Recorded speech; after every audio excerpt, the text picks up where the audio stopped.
MBN 보도국에서 드디어 유튜브 오리지널 컨텐츠를 제작합니다.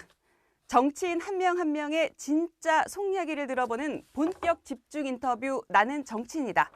첫 번째 손님, 바로 김무성 전 새누리당 대표 모셨습니다. 대표님 어서 오세요. 안녕하십니까. 예, 대표님 굉장히 오랜만에 뵙는 것 같아요. 예. 21대 안 계셔서 국회가 허전했습니다. 그럴 리가. 우선 새해 건강하시고요. 그리고 새해 복 많이 받으시고요. 네, 감사합니다. 예.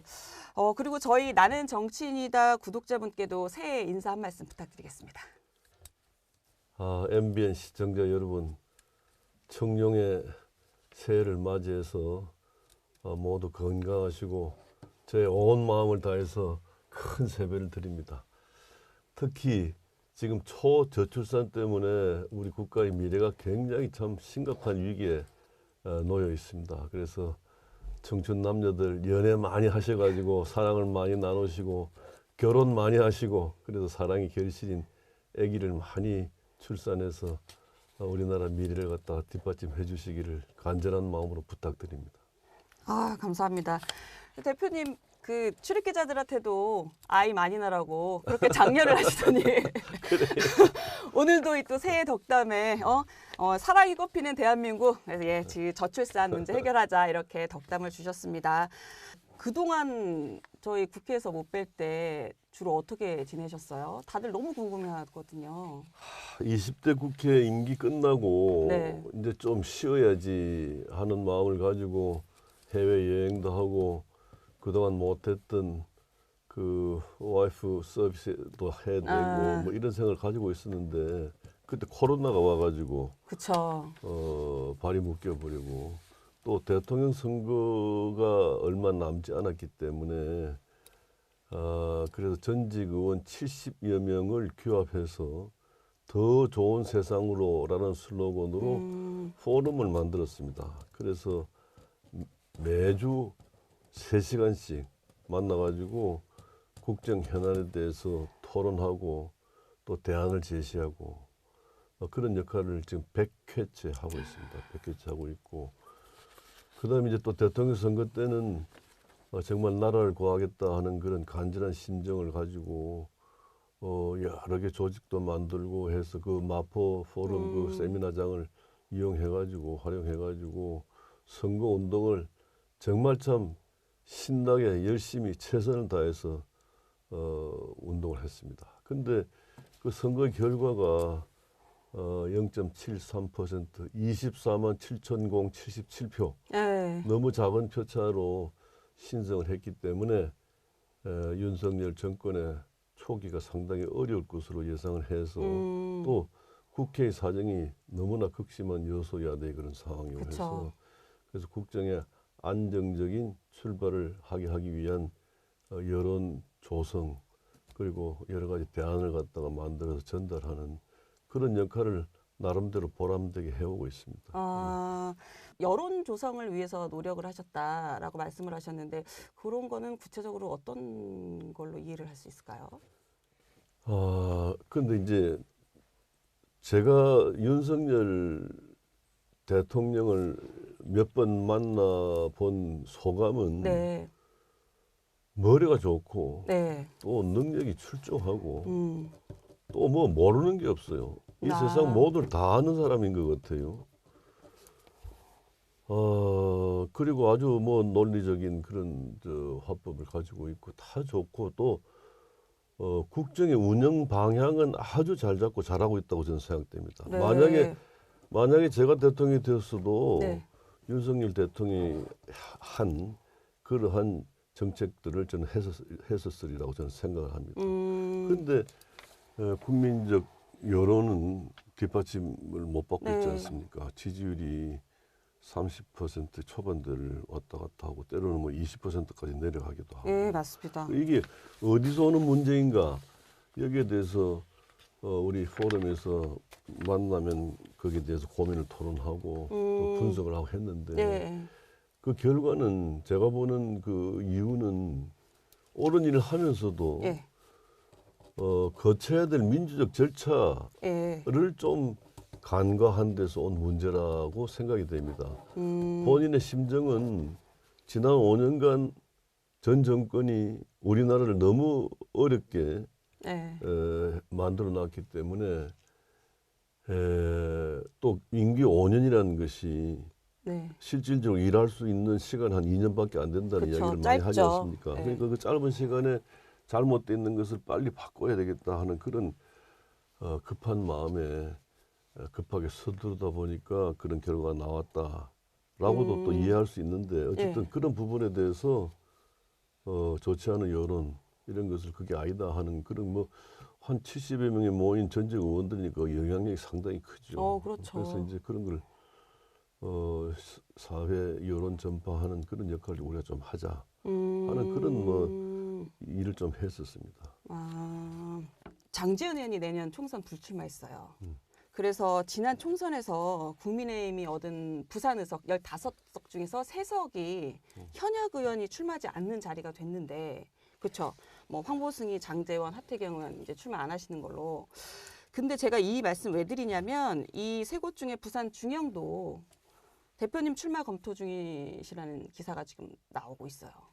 그래서 마음의 결정을 진짜 내리신 건지, 이게 저뿐만 아니라 많은 분들이 궁금해하실 거예요. 어려운 질문하시는데 네. 솔직한 심정이 네. 이 시간까지 결심을 못 하고 있습니다. 어, 근데 우리가 세상을 살다 보면은 뭐 계기란 게 있지 않습니까? 네네. 저는 뭐 다수의 많은 전직 의원들이 당으로부터 공천을 받지 못해서 마음의 한을 가지고 정치권을 떠나는 뭐 그런 분들이 많은데 예. 저는 이제 저 스스로 더 이상 하지 않겠다라고 선언하고 불출마를 하게 되었는데 우리 지역에 뭐 좀 문제가 있어가지고 그 의원이 다음에 불출마하겠다고 선언을 네. 했습니다. 그렇죠. 그러니까 그 자리에 비게 되다 보니까 지역 주민들이 네. 저보고 이제 다시 출마해 달라 하는 그런 뭐 요청에 쇄도를 하고 있습니다. 그래서 몇 번 사양하고 외면하기도 하고 이래 했는데 예. 마음이 조금 바뀌어져 가고 있는 것이 예. 지금 송 기자 어떻게 보실지 모르겠습니다만은 우리 정치권 전체가 민주주의가 후퇴하고 네. 지금 비민주주의, 반민주주의 네. 그런 정당 정치를 하고 있습니다. 그래서 정치가 품격이 떨어지고 타락하고 우리 애들 보기에 정말 민망할 정도로 너무 저급한 네. 문제로 막말 싸움을 갖다 벌리고 국회에서 난 국회라는 것이 회의를 위해서 존재하는 곳인데 네. 회의에서 서로 토론하면 될 걸 갖다가 뭐 이거 피켓팅 한단 말이지. 아, 그쵸. 한동안 요새 그런 게 좀 많죠. 그래서 그거 참 옳지 못한 일이고. 근데 이제 제가 생각하는 정치는 네. 기본적으로 정치는 국민에게 져야 됩니다. 네. 하여튼 국민이 최우선입니다. 네. 예. 얼마 전에 대통령께서도 말씀하셨습니다마는 국민은 하여튼 무조건 옳다 하는 그런 그게 바로 겸손한 자세거든요. 네. 그다음에 정치는 여당이 야당한테 져줘야 됩니다.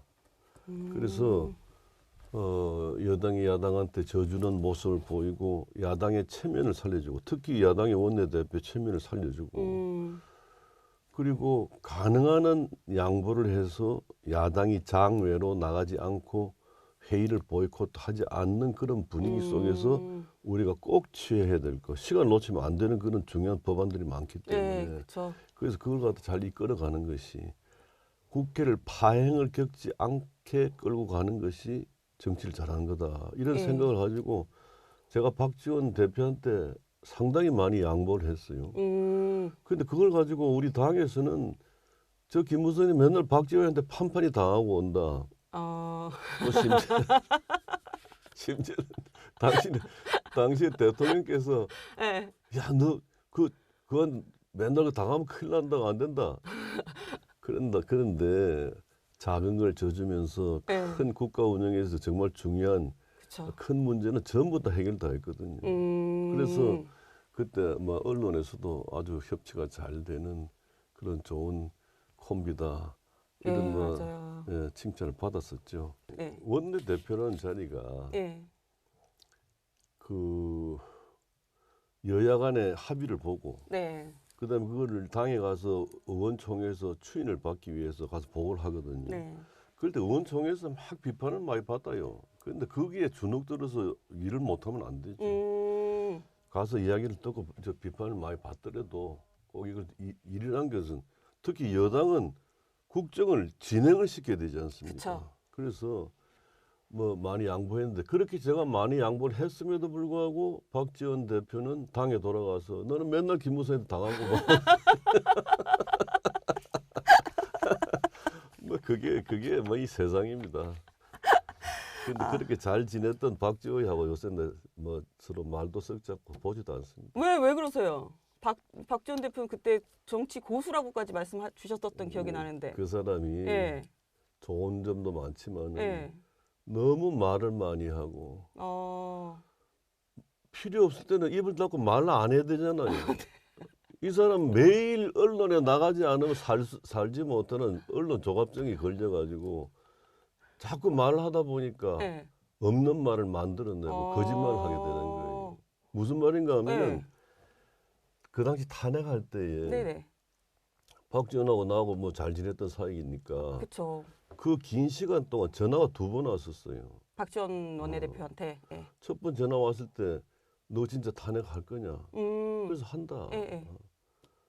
두 번째 전화 왔을 때 그 탄핵 선을 3분 2선을 넘길 수 있느냐? 예, 예. 그래서 넘길 수 있다. 우리 예. 지금 몇 명 정도는 지금 네. 확보가 돼. 딱 이 2번 전화를 했거든요. 네네. 그런데 박지원이가 김어준인가 뭐 하는 프로, 네네네. 아예 보진 않으니까 이름 잘 모르겠습니다만 그 프로 나와가지고 맨날 내가 전화해가지고 형님 이래 돌아갑니다 저래 합니다 보고를 하고 말하자면 반대 입장에서 볼 때는 역정모의를 같이 한 것처럼 이렇게 이 사람이 이야기를 했어요. 그런데 그것 때문에 우리 진영에서 얼마나 고초를 많이 겪으셨죠. 뭐 비판을 많이 받고 사실이 아니거든요. 예. 그 박지원이 그런 나쁜 사람이 왜 박지원 원내대표 왜 그런 말씀을 하셨을까요? 그 사람이 나이가 들어서 노망을 했는지 정말 참 좋은 관계가 지금 막 그 사람 생각만 하면 제가 치가 떨리는데 지금 아까 말씀하신 것 중에서 저한테 딱 제 마음에 딱 꽂힌 게 품격, 정치의 품격. 인간의 삶도 품격이고 정치의 삶도 정말 품격이 있어야 되거든요. 근데 정치를 잘한다는 것은 네. 국민들이 이 나라에 살면서 행복감을 느끼고 네. 또 미래에 내 자식이 나보다는 좀 더 나은 삶을 살지 않겠는가 하는 그런 소박한 꿈을 가지고 생활할 수 있도록 하는 것이 정치를 잘하는 거 아니겠습니까? 근데 지금은 제가 국민들 이제 뭐 제야에 있으면서 국민들과 많은 대화를 갖다 하고 이야기 들어보면은 하여튼 뭐 정치하는 사람들을 국회를 갖다가 막 몽둥이 찜질을 하고 싶은 그런 심정이라는 이야기를 많이 하고 있어요. 예. 그래서 국회가 만악의 근원이다. 이렇게까지 느낄 정도로 지금 비판을 많이 하고 있거든요. 근데 막상 국회 현장에 있는 사람들은 그걸 못 느끼고 있는 것 같아요. 아니, 이거 조금 튀는 질문일 수 있는데 어쨌든 조국 전 장관은 윤석열 정부가 국정 운영을 잘 못하고 있다라는 전제 하에 내년에 그러니까 올해 총선 이후에 개헌을 통해서 대통령 임기를 민주당이 180석을 갖게 되면 그러니까 올해 말로 대통령 임기를 그러니까 규정하는 그런 거를 헌법에 넣을 수도 있다라는 얘기를 하더라고요. 거기에 대해서는 어떻게 생각하세요? 저는 조국이라는 사람에 네. 대해서 이야기 자체를 하기 싫습니다. 그런데 네. 서울법대 교수가 어떻게 그런 탈법적인 발언을 갖다가 할 수 있는지 이거 정상이 아닌 사람인 것 같아요. 그리고 조국은 그 대학교 선생님이셨지 않습니까? 그렇죠. 법의 정의를 가르친 학자 있지 않습니까? 네. 근데 지금 본인이 하고 있는 행위는 법의 정의가 아니지 않습니까? 네. 그럼 그 사람에게 배운 제자들이 지금 어떤 심정에 빠져 있을 것인가 하는 걸 생각을 해볼 때 참 참담한 생각인데 아주 네. 조국 이야기는 하고 네, 싶었어요. 네. 저도 지금 갑자기 생각이 나서 예, 지금 말씀 드려본 건데 대표님 그 출마 관련해서 마지막 한 개만 더 여쭤볼게요. 한동훈 비대위원장이 그 국민의힘도 이제 공관위원장 뽑아야 되잖아요.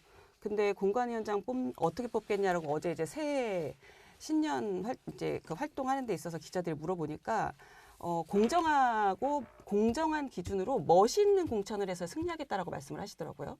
근데 이 멋있는 공천에 이제 갖가지 해석이 붙었는데 그게 뭐냐면 중진들의 험지 출마가 되거나 불출마가 되면 이거 굉장히 멋있는 공천이 될 거다라는 이제 해석들을 붙이는 분들이 계시던데 만약 가령 그 대표님께 혹시 당에서 험지 출마 요청을 한다면 그거는 어떻게 하시겠어요? 송 기자는 제가 네. 지난 선거 때 네. 광주에서 전라도 광주에서 출마할 수 아. 있다라고 이야기한 적이 있었습니다. 네, 네, 맞아요. 그 제가 광주에 가서 당선되려고 저 주장을 했겠습니까? 그 당시 광주, 전남, 전북 이 세 지역이 29개 지역구인데 네. 여기 우리 당의 공천 신청을 마감했는데 공천 신청한 사람이 2사람밖에 없었어요. 29개 네, 중에. 그건 완전히 야당 텃밭이니까. 그것도 순천에 천하람 대구 사람이었고 네. 목포에도 대구 사람이 와서 네. 했어요. 그래서 수권 정당으로서 이 면모가 이제 말이 안 된다. 그래서 정말 그 지역의 당의 위원장도 정말 어려운 생활을 하고 있거든요. 그래서 저라도 광주에 가서 네. 포스트가 되어가지고 네. 그 지역의 당의 위원장들 용기를 갖다 불러줘서 다 같이 네. 출마를 하자. 또 당에 교섭해가지고 저 등록금 정도는 당에서 대줘야 되지 않겠는가. 네. 뭐 이런 교섭을 하기 위한 목적으로 제가 그 주장을 했었는데 네. 그 당시 뭐 당 지도부가 이걸 받아들이지 않아가지고 그게 이제 뭐 하지 못하게 되었는데 불출마는 비민주적 방식입니다. 네. 특정 정치인에게 너 불출마해라 이거 잘못된 일입니다. 대표님 또 공천 과정에 그런 고생 뭐 하셨잖아요. 저는 6번 국회의원 하면서 공천 2번을 못 받은 그러니까요. 사람인데 18대 19대인가요? 예. 19대 20대인가? 그런데 19대 20대시구나. 그런데 한 번도 안 쉬고 국회의원 계속했습니다. 맞아요. 육선하셨죠. 그래서 장제원 의원 같은 그런 정말 그 큰 지금 정치인으로 부상이 됐는데 네. 왜 불출마합니까? 수도권이 121개 지역구인데 네. 거기서 우리 당이 지난번 선거 때 18개밖에 당선 못했으니까 네. 지금 이제 그새 2명이 무효가 돼 16명밖에 남지 네, 않았는데 이런데 어려운데 내가 가서 몸을 던져가지고 한번 네. 당을 위해서 내가 한번 헌신하겠다. 어. 이러다면 영웅이 되지 않습니까? 어. 그런 기회를 주자 하는 그런 뜻으로 이야기가 되던 건데 네. 그게 잘못 전달돼가지고 뭐 잘못해가지고 너 책임져라 하는 식으로 해가지고 불출마한 이게 잘못된 일이라고 생각됩니다. 지금이라도 장제원 의원 생각을 바꿔가지고 네. 대통령 가장 가까운 사람이라 세상이 다 알고 있지 않습니까? 그 윤석열 정권의 성공을 위해서 내가 부산에서 삼선 의원 하면서 쌓았던 경력, 영향력을 가지고 내가 서울이나 경기도 가가지고 한번 붙겠단 말이에요. 하태경 의원처럼. 하태경. 네. 그리고 특히 또 그것도 우리 당에서 볼 때는 막 공분을 자아내게 하는 우리가 볼 때는 문제 있는 의원들이 있지 않습니까? 네. 거기 가서 내가 뭐 붙겠다. 대표님 이렇게 해서 관심을 불러일으키고 네. 그럼 국민들이 관심을 가지게 되죠. 대표님 그 약간 말씀하신 거와 개를 같이 해서 마포 포럼이 마포에 있잖아요. 거기에 콕자는 대표님 정청래 의원이랑 한번 빅매치 어떠냐 이런 얘기도 있던데. 근데 난 지금 네. 지난 4년을 갖다가 쉬어서 네. 그러한 동력이 네. 많이 소진된 그런 상황에 있습니다.